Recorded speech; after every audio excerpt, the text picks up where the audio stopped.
ఆరాధన అంటేనే అర్పణ అనండి. ఒట్టి మాటలే స్తుతులు స్తోత్రాలు ఇవి చెప్పి సరిపెడతామా? అర్పణలు ముఖ్యంగా కొన్ని రకాలు. నెంబర్ 1 ప్రథమ ఫలము అనండి అనండి. నెంబర్ 2 ప్రతిష్టార్పణ అనండి. నెంబర్ 3 మ్రొక్కుబడి అనండి. నెంబర్ 4 స్వేచ్ఛార్పణ అనండి. నెంబర్ 5 కృతజ్ఞతార్పణ అనండి. మొత్తం ఏం చెప్పాను అమ్మ? చెప్పండి రా, చెప్పండి. నెంబర్ 1 ప్రథమ ఫలము అనండి. 2 3 మ్రొక్కుబడి. 4 స్వేచ్ఛార్పణ. 5 కృతజ్ఞతార్పణ. ఇప్పుడు యథార్థంగా అబద్ధం ఆడకుండా చెప్పండి, ఈ 5 మేము నమ్మకంగా చెల్లిస్తున్నామయ్యా అన్న వాళ్ళు చేతులు ఎత్తండి.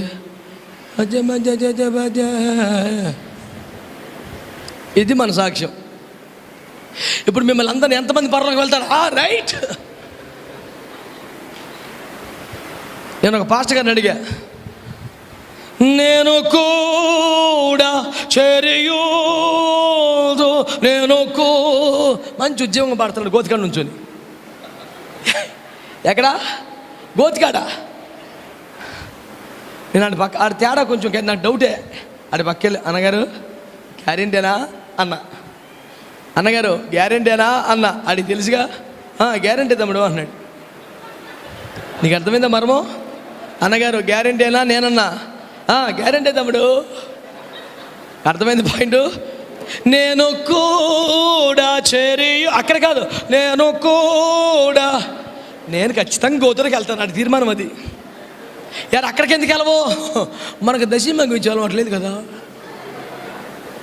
పరలోకంలో దొంగలు రారంటగా.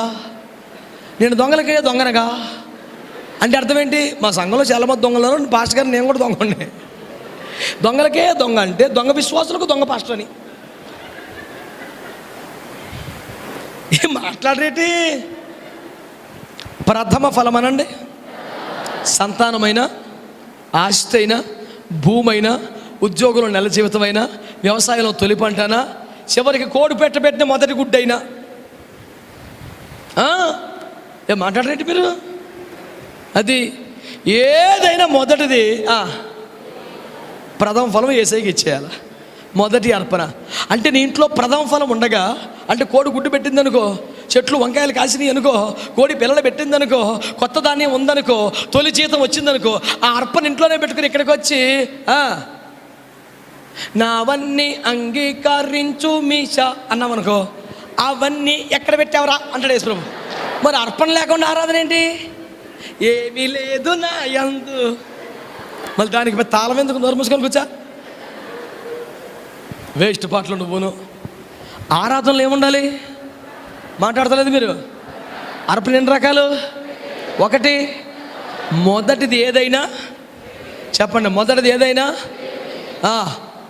కొడుకు కానీ బిడ్డ కానీ ఏం చేయాలి చెప్పండి? అంటే బిడ్డను మరి ఎట్లా ఇవ్వాలి బ్రదర్? ఎట్లా ఇవ్వాలి? ఏముంది? ఒకటి పాస్టర్ గారికి ఇచ్చి పెళ్లి చేయాలి. తనకు బుర్ర బట్టలు కూడా వేసుకొని నాకు బిడ్డలే ఎట్లా, ఏం ప్రాబ్లం లేదు, మంచి సంబంధం అండి, ఒకటే కొడుకంట, 6 ఎకరాలంట. ఈ ఎదవ సోది మానేసి దైవజనుడి చేతిలో పెట్టో. కొడుకులంటే మేము అలాగిద్దామండి, మాకు అందరూ బిడ్డలే బ్రదర్. సోది మానేసి దైవజనుడి చేతిలో పెట్టు. మాట్లాడతలేదే? ఫస్ట్ వాడు కొడుక మర్యాదకు సేవకిచ్చే. 2 ప్రథమ ఫలం అయిపోయింది కదా. 2వది దశమ భాగము అనండి. ప్రతిష్టార్పణలో దశమ భాగము, ఆస్తిలో భాగం, పిండి పిసుకు మొదటి ముద్ద, ఇవన్నీ ప్రతిష్టార్పణలోకి వస్తాయి. మొదటి ముద్ద అనండి అంటే అర్థం ఏంటి? మొన్న ట్రైన్లో నా ఎదురు బదురు భర్తాడు అన్నమాట. ఆడు పయ్యోడు, నేను సైడ్ లోయరు. రాత్రి 9 దాకా ఆడికి హక్కు ఉంటుందిగా. ఆడొచ్చిన ఎదురుకుండా కూర్చున్నాడు. నేను క్యారేజ్ ఇప్పి ఆడు ఇప్పాడు. నేను ఇక భోజనం చేతను లోపడాడు. మంచి తిరుపతి లడ్డులా కట్టాడు ఉండ, మంచి ఉండ చుట్టూ వేసాడే. అమ్మ నాయన అనుకున్నాను. ఇక తింటాడు కదంటే కిటికీలోంచి బయటికి విసిరాడు. మంచి ముద్ద చేసి కిటికీలోంచి బయటికి విసిరాడు. అరే అరే అట్టబడేసేవేంది అన్నా నేను. అంటున్నాడు దేవుడు ముద్దండి. ఏంటది? మీ దేవుడికి ఎంత కర్మ పట్టింది, రైలు అంగల పరిగెడుతున్నాడు ఆడు. వీడు ఎప్పుడు ఇస్తుంటాడా?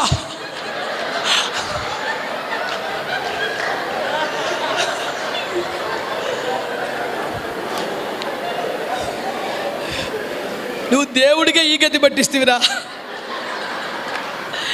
వామ్మో, ఉండ చుట్టి 100 కిలోమీటర్ స్పీడ్లో బయటికి ఇచ్చినాడు. ఏంటంటే దేవుడు ముద్ద. ఇదే మన యేసయ్య ఎంత చక్కగా నేర్పాడు తెలుసా అండి. ముద్దలో మొదటిది ముద్ద పరిశుద్ధమైతే ముద్ద అంతా పరిశుద్ధమే. మొదటి ముద్ద దేవునికి ఇస్తానంట, ముద్దంతా కూడా. నువ్వు అమ్మాయి ఇంకా చండాలంగా పిసికేసి పక్కన పెడతాం కదా దేవుడు ముద్ద అంటే, నువ్వు వండుకోకరితమే ఒక పిడికిలు తీయాలి. అప్పుడు మొదటి ముద్దని ఎందుకన్నారు? వాళ్ళందరూ రైస్ ఎవరికి లేదుగా, మొత్తం అందరూ చపాతీలేగా. ఇంత ముద్ద పిండి పిసుకున్నాక ఒక ముద్ద ఇట్లా తీసి రే తీసుకెళ్ళి యాజకుడికి ఏంటనండి, ఇది గుడారం అనండి.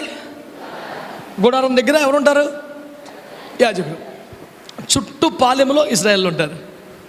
ఈయన ఒక్కడిక్కడ కూర్చుంటే ఇన్ని లక్షల మంది, పోనీ 50,000 కుటుంబాలు అనుకో, 50,000 ముద్దలు వస్తాయి పొద్దున్నే ఇంతంత. బాబా అంత పిండి ఆయన ఏం చేసుకుంటాడు? నీకు ఎందుకురా? కొంతమందికి ఈ అన్నం ఎలా తినాలి, ఇది ఎప్పుడు అరగాలి, నేను దీన్ని అరగాలంటే కొంచెం పని చేయాలి, ఏముండదు. ఫాస్ట్ గారికి ఎలా కరుగుతుంది? ఫాస్ట్ గారు ఏం చేసుకు, నీకు ఎందుకురా? ఇన్ని దశంభాగాలు పెట్లేసేస్తే అయ్యగారు ఏం చేసుకుంటారు? దీనికి సరైన జవాబు చెప్పాలి. హైదరాబాద్లో ఒకడు అందరికీ పెట్లు తయారు చేసి పెడతాడు, సమాధి పెట్లు. ఎవడు చచ్చిపోతాడికి ఫ్రీ పెట్టి. తెలుసా మీకు మినిస్ట్రీ? మీకు దగ్గరేగా. ఆ సంఘంలోకి వచ్చినాడు గ్యారెంటీ, నువ్వు చస్తే పెట్టి ఫ్రీ. ఓ కమిటీ ఉంటుంది, ఇది ఎప్పుడు చస్తాడో పెట్టి ఇవ్వాలని. దేవుని దగ్గర మన సంఘంలో ఆ టీం లేదు. మీరు 10 కాలాలు శుభ్రంగా బతుకోవాలని భారణ చేస్తాడు అయ్యగారు. అందుకని చచ్చిపోతే పెట్టించేస్తా, చచ్చిపోతే పెట్టించేది ఏంటి కూడవరా? విషయం అర్థమవుతుందా? పాయింట్ పట్టుకో కరెక్ట్గా. ఆ మాట చదివి పెట్టు. సంఖ్య 18వ అధ్యాయము 30వ వచనం చదివి పెట్టండి గట్టిగా. మరియు నీవు వారితో, మీరు దానిలో నుండి ప్రశస్త భాగమును అర్పించిన తరువాత మిగిలినది కళ్ళపు ఒచ్చుబడివలెను, ద్రాక్ష తొట్టి ఒచ్చుబడివలెను, లేవీలదని ఎంచవలెను. చదువు బాధపడక, చదువు పర్లేదు. మీరును మీ కుటుంబీకులను ఏ స్థలమైందే నేను దానిని తినవచ్చును. ఏలయనగా ప్రత్యక్షపు గుడారములో మీరు చేయు సేవకు, మీరును మీ కుటుంబీకులను ఏ స్థలమందైనను దానిని తినవచ్చును. ఏలయనగా ప్రత్యక్షపు గుడారములో మీరు చేయు సేవకు అది మీకు జీతము. యేసు ప్రభువారు చెప్పిన మాట అందరు నన్ను చూడండి ఎలాగా. దశమ భాగము అనండి. ఎవరిదది? మందా దేవుడిదా? దశమ భాగము యెహోవా సొమ్ము. అంటే నింగి, నేల, గాలి, నీరు, నిప్పు, జన్మ, జీవితం, ఆరోగ్యం, ఉపాధి, అవకాశం ఇన్నిచ్చి ఫ్రీగా, ఇన్నిచ్చి ఇన్నిటి ద్వారా వచ్చిన సొమ్ములో 90 నువ్వు తినేరా, 10 మట్టుకే నాకు ఇవ్వరు అన్నాడు. మరి ఇంకా నొప్పులు పడిపోతున్నావు నువ్వు. రూలు మాట్లాడితే అన్నీ అప్పనంగా పెట్టాను కాబట్టి 90 నాకు ఇచ్చి 10 తినరా అంటే సరే నోరు మూసుకోవాలి మనం. కానీ ఆయన ఏం చేశాడు? 90 నువ్వే తినేయి, పెట్టుబడి అంతా నాదే, అయినా 90 నువ్వు తినేయి, నాకు 10 ఇస్తే చాలు అన్నాడు. దానికే ఈ నెల పిల్లలకి ఫీజులు ఉన్నాయండి. ఈ నెల మా ఇంట్లో కొంచెం అనారోగ్య పరిస్థితులు వచ్చాయండి. మొదటి ముద్ద హాస్పిటల్లో పెట్టావు, 10వ భాగం తీసుకెళ్ళి పోలీస్ స్టేషన్లో పెట్టావు. నీ గొప్పకి ఆశీర్వాదం వస్తుందా? నీ తెలివి అంటే తెలుసా? ఒక ముద్ద అక్కడ పెడితే మిగతా 90% ఆశీర్వదించబడుద్ది. ప్రతి దాని మీద దేవుని ఆశీర్వాదం ఉంటుంది. 20,000 రూపాయల జీతము 2,000 అక్కడ పెట్టేస్తే మిగతా 18,000 మీద 18,000 మీద దేవుని ఆశీర్వాదం ఉంటుంది. అది దీవించబడుద్ది. మొదటి పనల్లాడింపబడితే పనులన్నీ అంగీకరించబడ్డట్టే. మొదటి ముద్ద పరిశుద్ధమైతే మిగతా ముద్దంతా పరిశుద్ధం అయిపోయినట్టే. మొదట ప్రథమ ఫలం ఇచ్చేస్తే, మొదటి దశభాగం తీసేస్తే ఇక మిగిలిన అర్పణలన్నీ దేవుడు నెలంతా ఆశీర్వదించేస్తాడు. మిగిలిన అర్పణ మీదకి, మిగిలిన జీతం మీదకి, మిగిలిన కష్టార్జితం మీదకి ఆశీర్వాదం ఎలా రావాలా అనే తెలివి నీకు ఉండాలి. కానీ ఇచ్చిన అర్పణ ఎట్ట ఖర్చు అవుతుందా? వైజాగ్ అక్కడన్నాడు నన్ను, దశమేఘం ఇవ్వాలంటే నాకు ఇష్టమే కానండి, అది ఎలా ఖర్చు అవుతుందో నాకు తెలియట్లా, అందుకే ఇవ్వట్లా. అబ్బా ఎవడీడు? గాది కింద పందికొక్కు. ఈ పందికొక్కు, నీకు ఆ పప్పు గురించి నీకెందుకే? నీటి పని ఏంటి అసలు? దశమ భాగము యెహోవా, దాన్ని ఏం చేయాలి? ప్రత్యక్ష గుడారములో సేవ చేయించినందుకు ఇది యాజకులకు జీతము. దానిని వారు కమిటీకి లెక్క చెప్పవలెను, పద్దు రాసి చూపించవలెను. ఏముందరా బైబిల్లో? వారు తమ కుటుంబములతో తనకిష్టమైన చోట దాన్ని తినవచ్చును, ఏలయనగా అది నేను వారికిచ్చిన జీతము. మరి ఆ అమౌంట్ గురించి నీకేంటి అసలు అవసరం? అది పనికి మాలి బుద్ధి కాదు. అట్టి బుద్ధి ఎవరిలో ఉన్నను నశించును గాక అనండి. ఆమె నన్ను పర్లేదు, నీకు లేకపోయినా పక్కడికి ఉపయోగపడుద్దిగా. ఆమె నన్ను కనుక మొదటిది ప్రథమ ఫలము అనండి. రెండవది ప్రతిష్టార్పణ. ప్రతిష్టార్పణ అంటే ఏంటి? దశమ భాగము.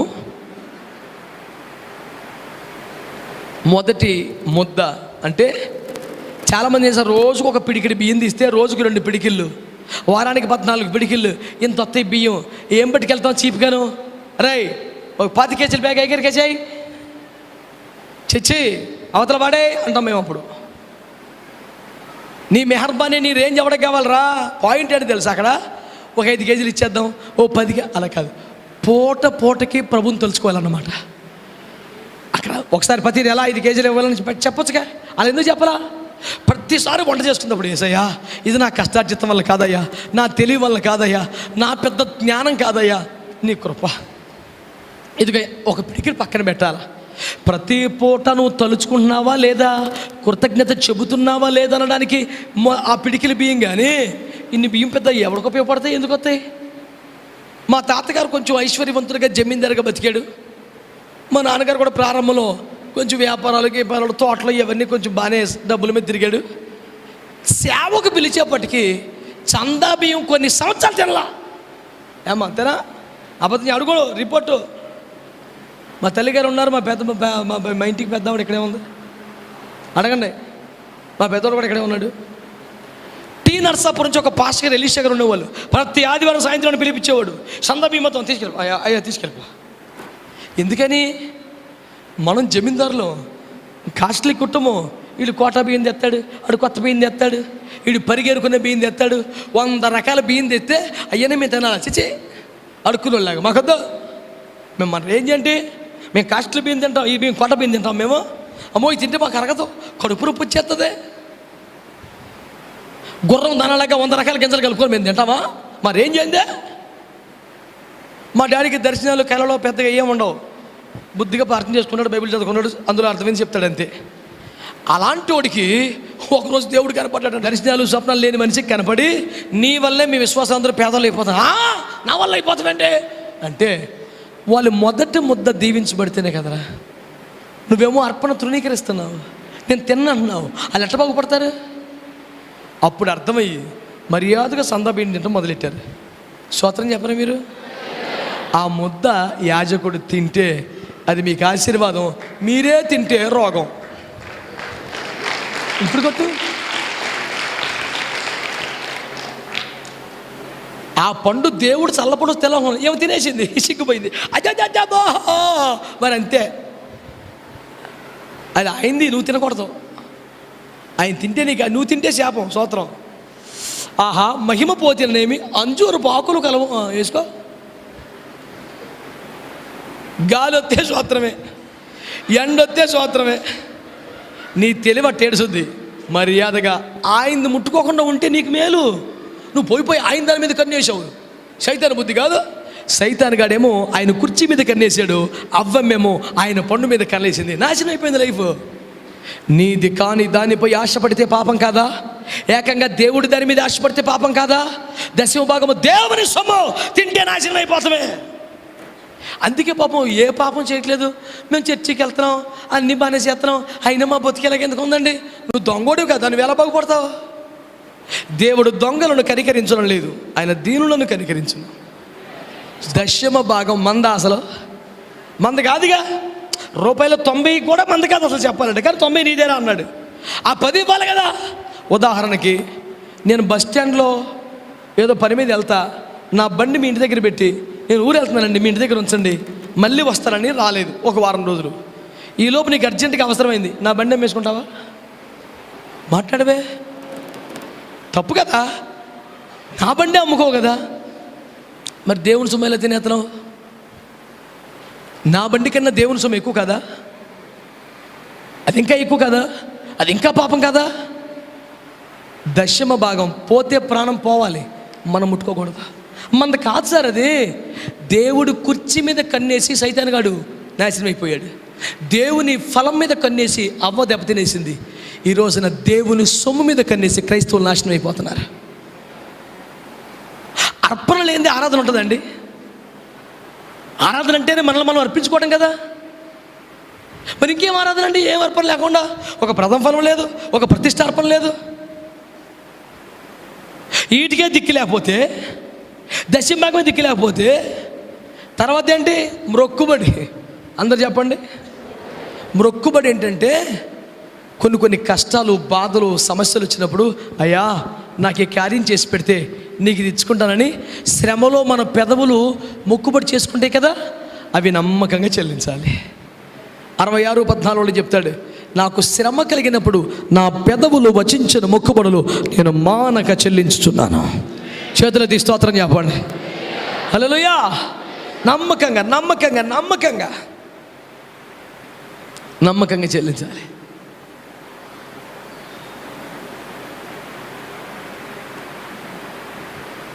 ఒకటి ప్రథమ ఫలం, 2 ప్రతిష్టార్పణ, 3 మొక్కుబడి, 4 స్వేచ్ఛార్పణ. అనండి. స్వేచ్ఛార్పణ అంటే ఏంటంటే దాని పేరులోనే ఉంది, అది స్వేచ్ఛగా ఇవ్వాల్సింది, ఇబ్బంది ఏమీ లేదు. స్వేచ్ఛగా ఇలాంటి మీటింగ్స్ పెట్టారు, చర్చి కడుతున్నారు, ఏదైనా పరిచర్య ఉంది, ఆ ఖర్చుల నిమిత్తం నువ్వు స్వేచ్ఛగా నువ్వు ఇవ్వాలి. ఇవ్వకపోతే పాపం తగలదు, ఇవ్వకపోతే శాపం రాదు, ఇవ్వకపోతే నీకు ఏ లాసు ఉండదు. అందుకే దాని పేరు స్వేచ్ఛార్పణ. ఇలాంటి సభలు పెట్టినప్పుడు కానీ, మందిరాలు కట్టినప్పుడు కానీ, ఏదైనా పరిచర్యకు కానీ, బైబిల్ సొసైటీకి కానీ, విశ్వానికి కానీ, మిషనరీ ఫండ్ కానీ, ఇవన్నీ స్వేచ్ఛార్పణలు. ఇవ్వకపోతే శాపం ఏమీ రాదు, ఇస్తే నీ రుణం దేవుడు ఉంచుకోడు, నీకు 10 రెట్లు ఇస్తాడు. సింపుల్. నీ చేత్తో నువ్వు విత్తావు, ఆయన చేత్తో ఆయన ఇస్తాడు. నీ చేయకనే దేవుడు చేయి పెద్దది, అందుకే ఎక్కువ వస్తాయి. ఇక 5వది కృతజ్ఞత అర్పణ. అనండి. ఏదైనా మేలు చేసినప్పుడు దేవుడు నాకు ఎంతో మేలు చేశాడండి అని వెళ్ళిపోకూడదండి. ఆ మేలుకు తగినట్లుగా ఒక కృతజ్ఞత కానుక చెల్లించాలి.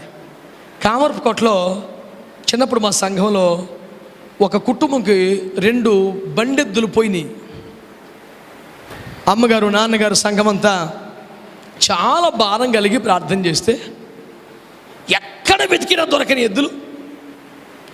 బాబు పలానా తోటలో ఉన్నాయని ఎవడో సమాచారం చెప్తే వెళ్ళి తెచ్చుకున్నారు. దగ్గర ఆ రోజుల్లోనే 10,000 రూపాయలు మా చిన్నప్పుడు. అలాంటి ఎద్దులు దొరికితే వాళ్ళ కన్నీళ్ళతో సాక్ష్యం చెప్పి 5 రూపాయలు సందా చేశారు. ఆడికైనా బుద్ధి జ్ఞానం ఉందా?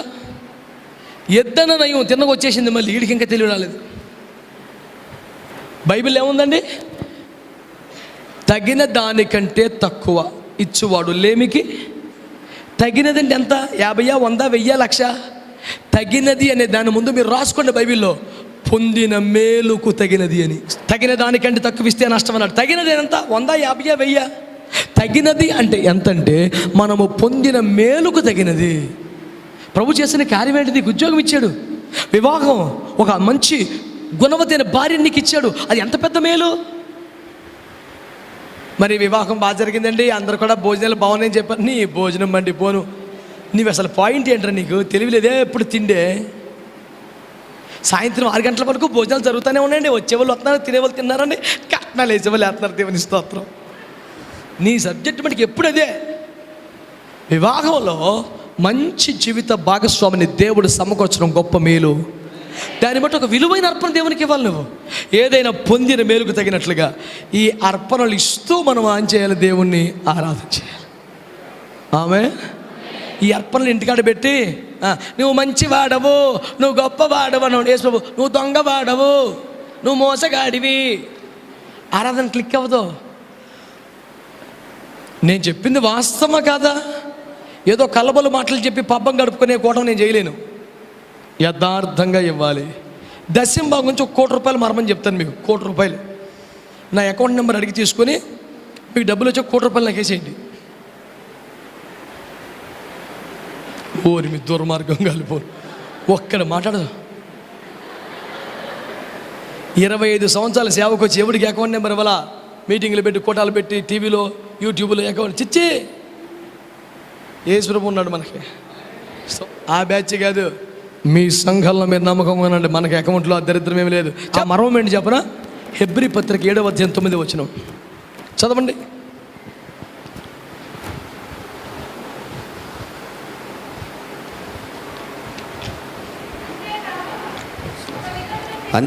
అంతేకాక ఒక విధమైన చెప్పిన ఎడల 10వ వంతులను పుచ్చుకొను లేవీయు అబ్రహాము ద్వారా దశమాంశములు ఇచ్చెను.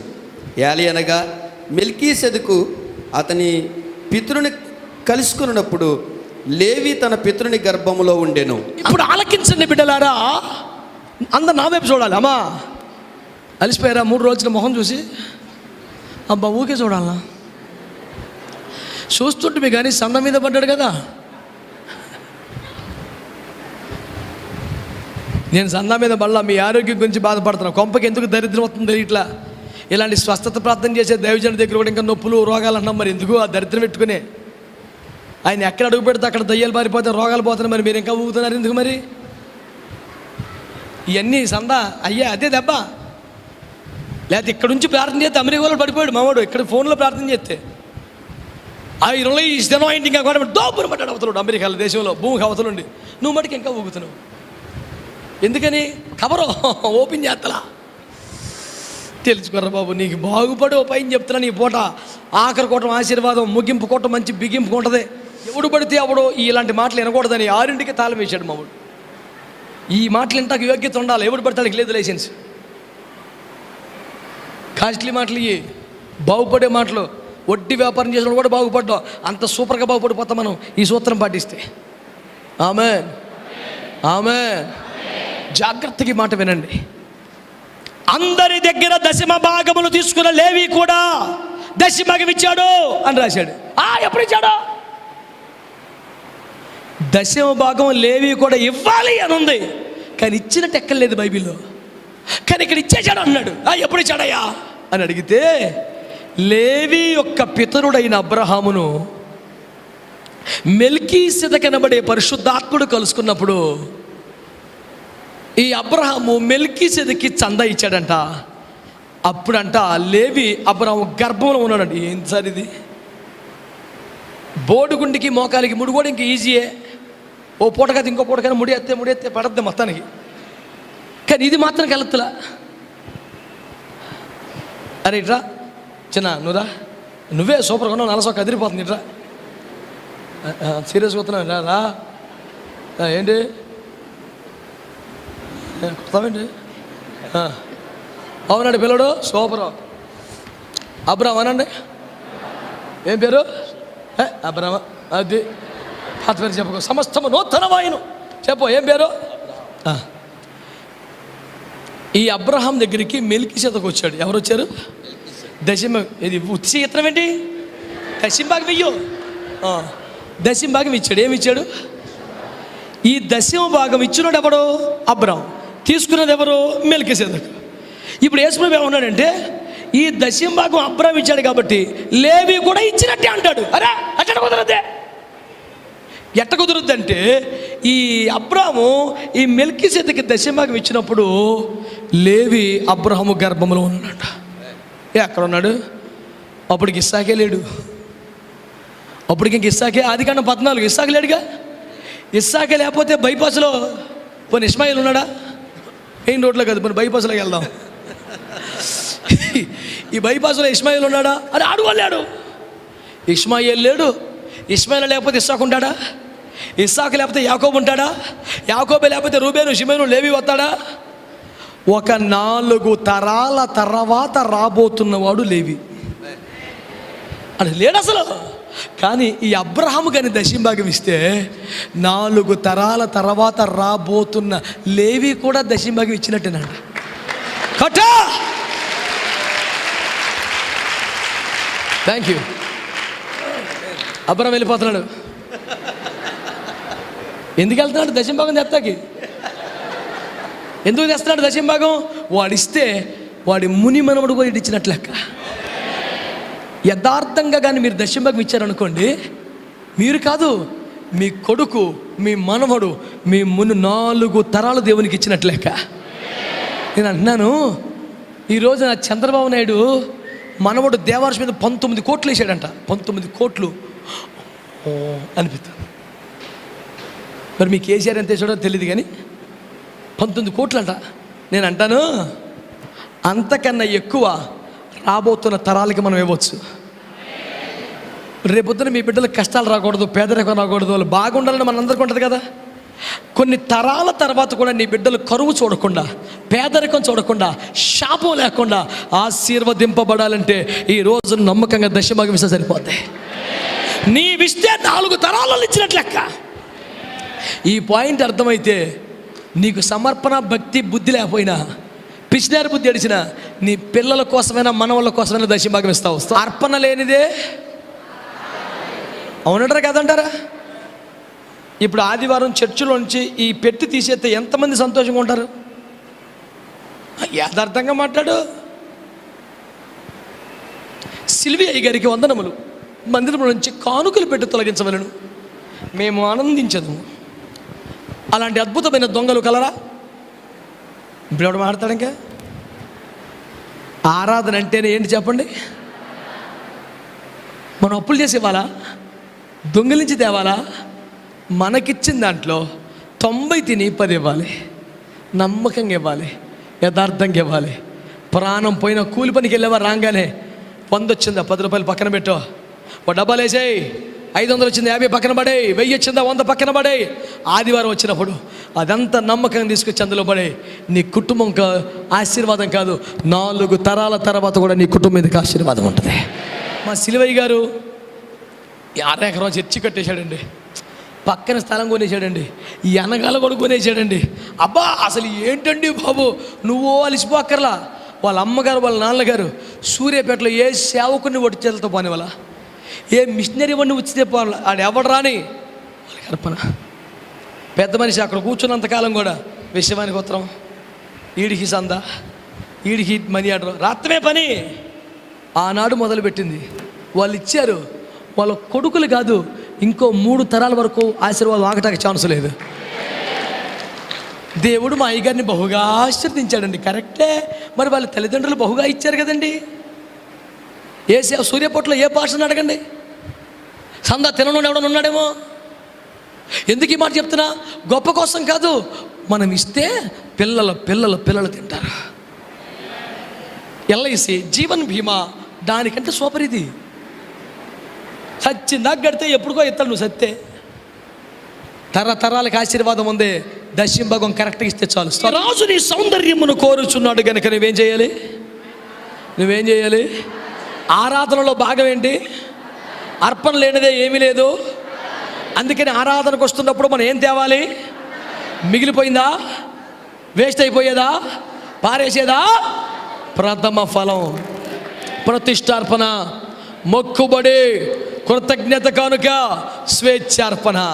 ఈ 5 ఏదో ఒకటి లేకుండా మనం చర్చకి రావడానికి వెళ్ళారు, ఏ కొడికి రావడానికి వెళ్ళారు. అది అక్కడ పెడదాం, మన తరాలు దీవించబడతాయి.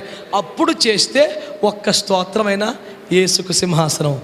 ఇశ్రాయేలు చేయి స్తోత్రముల మీద ఆయన యాకోబు స్తోత్రముల మీద కాదనేగా.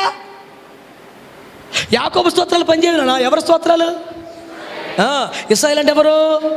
మోసగాడిని ఒప్పుకొని పాత జీవితాన్ని వదిలిపెట్టి రాత్రి అంతా పశ్చాత్తాపడి హృదయం పగలగొట్టబడి విరిగిపోయి ఇశ్రాయేలుగా మారితే ఆ మార్పు చెందిన వాని స్తోత్రం దేవునికి ఒక సింహాసనం అవుద్ది.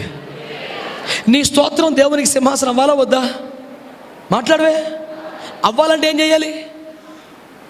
నువ్వు యాకోబుగా ఉండి అనగా అబద్ధం చెబుతూ అనగా మోసం చేస్తూ ఉంటే నీ స్తుతులు దేవుని సింహాసనం అవుతాయా? మరి నువ్వు మార్పు చెంది ఆ మోసగాడి జీవితాన్ని వదిలిపెట్టి ఆ దొంగ జీవితాన్ని వదిలిపెట్టి యాకోబు ఏం చేశాడు? నీకు గుడి కడతానని సుక్కోతుల పాకలేసుకున్నాడు. నీకు దశంభాగం ఇస్తాను ఏసావు గారికి సందా ఇచ్చాడు. అన్ని పాపిష్టి పనులే. ఇంకడికి ఎలాగొస్తుంది ఆశీర్వాదం? ఆ మోసగాడు విరిగాక ఇశ్రాయేలుగా మారాక స్తోత్రం అంటే పరలోకాన్ని వదిలేసి వచ్చి దేవుడు ఆ స్తుతి మీద కూర్చుంటున్నాడు. నీ స్తుతి దేవునికి సింహాసనం అవ్వాలా వద్దా? చెప్పండి, అవ్వాలా వద్దా? అవ్వాలా వద్దా? అవ్వాలంటే యాకోబు విరగాలి, ఇశ్రాయేలుగా మారాలి, అబద్ధాన్ని విడిచిపెట్టాలి, మోసాన్ని విడిచిపెట్టాలి, ఏశావుకి ఇవ్వడం మానేయాలి, సుక్కోతులు పాకలేసుకోవడం మానేయాలి. నువ్వు దేవుని మందిరాన్ని పట్టించుకోవాలి, దేవుని సేవకి ఇవ్వాలి. అప్పుడు నీకు ఆశీర్వాదాలు వస్తాయి. ఇదిగో నా స్తుతుల సింహాసనం. దేవునికి స్తుతుల సింహాసనం వేసే మనసు ఉందా? మాట్లాడతలే మీరు. ఉందా? ఎవరికి ఉంటుంది అర్హత? యాకోబుగా ఇశ్రాయేలుగా? యాకోబు అంటే అబద్ధం ఆడేవాడు, దోవని సొమ్ము తినేవాడు, దేవుని సొమ్ము పట్టుకెళ్ళి ఇంకొకరికి ఇచ్చేవాడు. ఇశ్రాయేల్ అంటే దేవుని మహింపరిచేవాడు, ప్రార్థనలో పోరాడి పాపాన్ని విడిచిపెట్టినవాడు.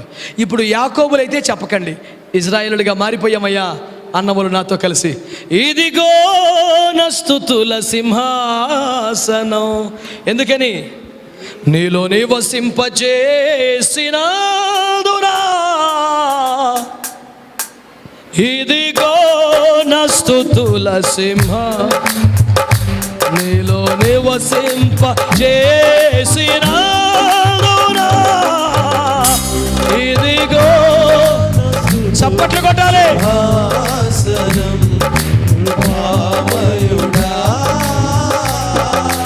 చీకటి నుండి వెలుగులోనికి నన్ను పిలచిన తేజో. చీకటి నుండి వెలుగులోనికి నన్ను పిలచిన తేజోమయా. రాజవంశములో రాజకత్వము చేసేదను. రాజవంశములో యాజకత్వము చేసేదను. కృపామయుడా నీలోనా, కృపామయుడా నివసింపజేసినాదునా. ఇదిగో నా స్తుతుల నీలో నివసింపజేసినందునా. యేసయ్యలో నివసించాలి అనండి. యేసయ్యలోనికి దొంగడు వస్తాడా? యేసయ్యలోకి రావాలంటే మన దగ్గర దొంగ బుద్ధి, సరైన ఆరాధన మనం. అందుకని ఇదిగో అనాలంటే ఎప్పుడు అనగలం? దొంగ బుద్ధి మాంతే, యాకోబుగా ఉండకుండా ఇశ్రాయేలుగా నువ్వు ఎంతగా దేవుని ఆరాధిస్తావో చెప్పు, యేసయ్య దృష్టికి అంత సౌందర్యంగా ఆరాధించేటప్పుడు అర్పణ లేకుండా ఆరాధించే అవకాశము. ఇంకొక 2 మాటలు చెప్పాల్సింది ఉంది, చెప్పనా ఆపేనా? యథార్థంగా వింటారా? హుషారుగా ఉంటారా?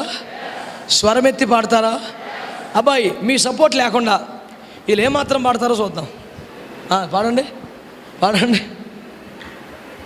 ఏ యోగ్యత లేని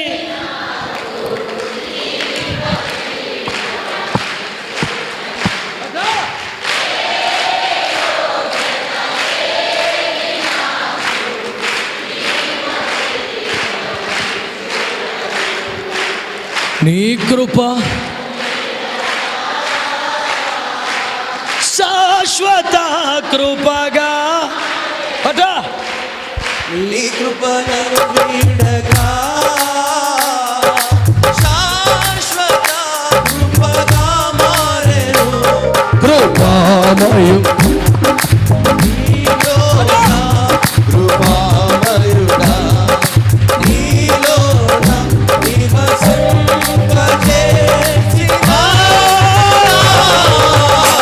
ఇదిగోన స్తుతుల సింహాసనం, నీలో నివసింపజేసినందున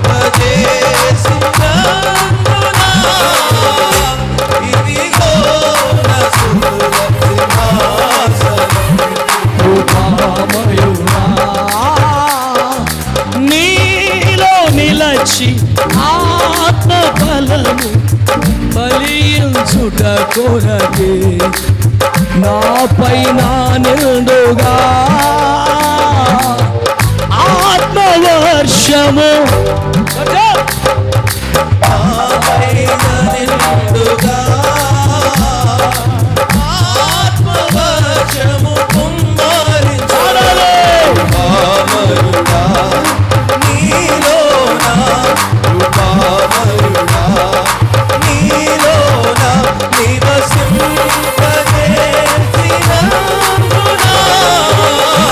ఇదిగోన స్తుతుల సింహాసనం, నీలో నివసింపజేసినందున ఇదిగోన స్తుతుల సింహాసనం. కృపామయుడా. యెషయా గ్రంథం 61వ అధ్యాయం 10వ వాక్యం చదవండి. యెషయా గ్రంథం 61:10.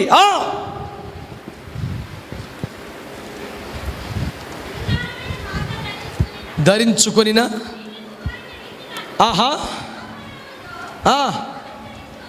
ఆహా పెళ్లి కుమార్తె రీతిగాను ఆయన రక్షణ వస్త్రములను ధరింపజేసి ఉన్నాడు. శృంగారమైన బాగా ధరించుకున్న పెళ్లి కుమార్ రీతిగాను ఆభరణముల చేత అలంకరించున్న పెళ్లి కుమార్తె రీతిగాను ఆయన నాకు రక్షణ వస్త్రములను ధరింపజేసేసాడు.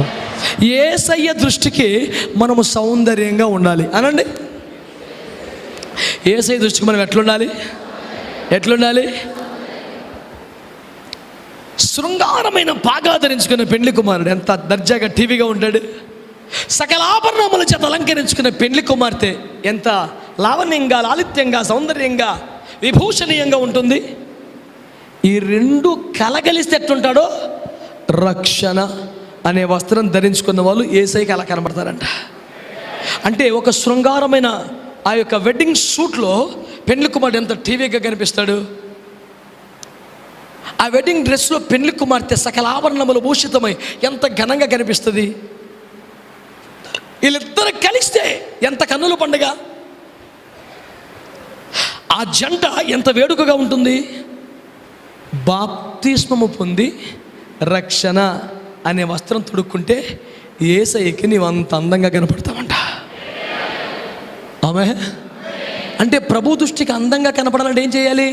ఒకటి, ఆరాధన చేయాలి. అందులో భాగంగా అర్పణతో ఆరాధించాలి. 2, రక్షణ వస్త్రము ధరించుకోవాలి. చెప్పండి గట్టిగా. ఏం ధరించుకోవాలి? నువ్వు ఇంకా బాప్తిస్మం పొందలేదనుకో, ఇంకా రక్షణ పొందలేదనుకో, నువ్వు ప్రభు దృష్టికి అందంగా కనిపించే అవకాశం లేదు. ఒక శృంగారమైన పాగా ధరించుకున్న పెండ్లి కుమారుడు, సకల ఆభరణములు భూషిత పెండ్లి కుమార్తె ఎంత అందంగా ఉంటారో రక్షణ పొందిన బిడ్డలు యేసయ్యకు అంత అందంగా కనపడతారంట. నీ రంగు, నీ హైటు ఏమీ లెక్కలోకి రావండి. నువ్వు రక్షణ అను వస్త్రం ధరించుకుంటే యేసయ్య దృష్టికి అంత కన్నుల పండుగ కనబడతావు. ఇంకా ఎవరైనా బాప్తిస్మం పొందిన వాళ్ళు ఉన్నారా? ఇంకా రక్షణ పొందకుండా ఎవరైనా ఉన్నారా? ఇదిగో ఈ రాత్రి ప్రభు అంటున్నాడు, నీవు రక్షణ అను వస్త్రం కానీ ధరించుకుంటే నా కనులకు అందంగా కనబడతావు. 3వ మాట చెప్తాను దేవుని బిడ్డలారా, నువ్వు ప్రభు దృష్టికి ఎట్లా అందంగా ఉంటావు అని అడిగితే మరొక్క మాట చెప్పి నేను ప్రార్థన చేస్తాను. యెహెజ్కేలు గ్రంథం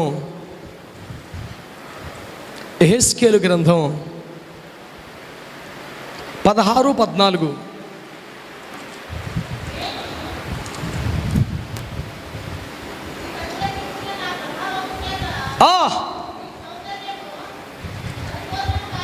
ఆమేన్. పైకెత్తి నా వైపు చూడండి. నేను నీకనుగ్రహించిన నా ప్రభావము చేత నీ సౌందర్యము పరిపూర్ణము కాగా. అంటే సౌందర్యం యొక్క పరిపూర్ణత ఏంటి చెప్పాలి?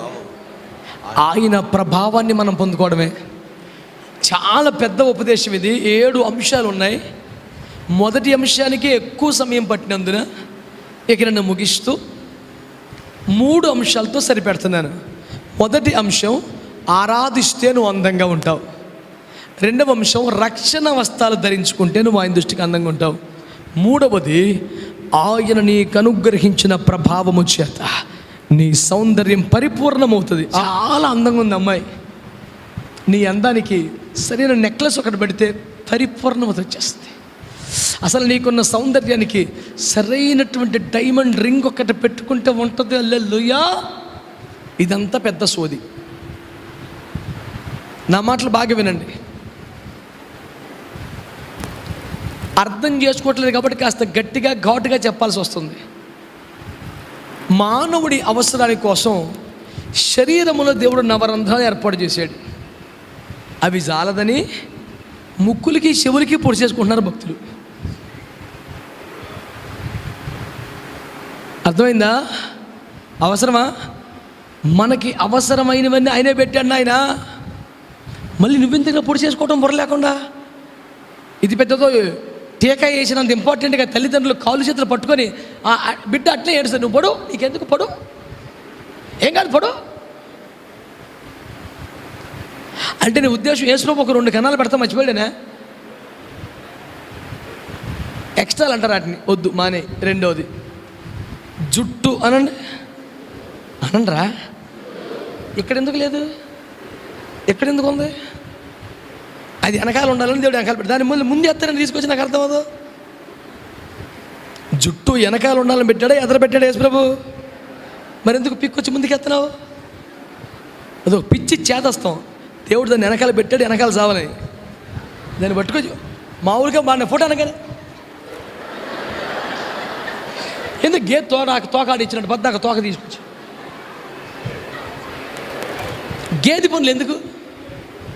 గేది పనులన్నీ దేవుడు అవసరమైన చోట రంధ్రాలు పెట్టాడు, నువ్వు మళ్ళీ పొడవకో. దేవుడు ఎదర ఉండాల్సి ఎదర పెట్టాడు, వెనకాల పెట్టాడు, దాన్ని తీసుకొచ్చి ముందు పడేయకు. మినిమం దానికి పెద్ద చదువుకోకర్లా. ఎక్కడ పెట్టాడంటే అర్థం ఏంటి? అది వెనక్కి సావా. నువ్వేం పట్టించుకోకపోయినా అది వెనక్కే పోతూ ఉంటుంది. నువ్వు పని కొట్టుకొని పట్టించుకొని మండి పని. మొదటి కొరింథీ పత్రిక 12:24. ఎవరు చదివాడు సూరిగా స్పీడ్గా? 12:24 మొదటి కొరింథీ పత్రిక. సుందరములైన మన అవయములకు ఎక్కువ సౌందర్యం అక్కరలేదు.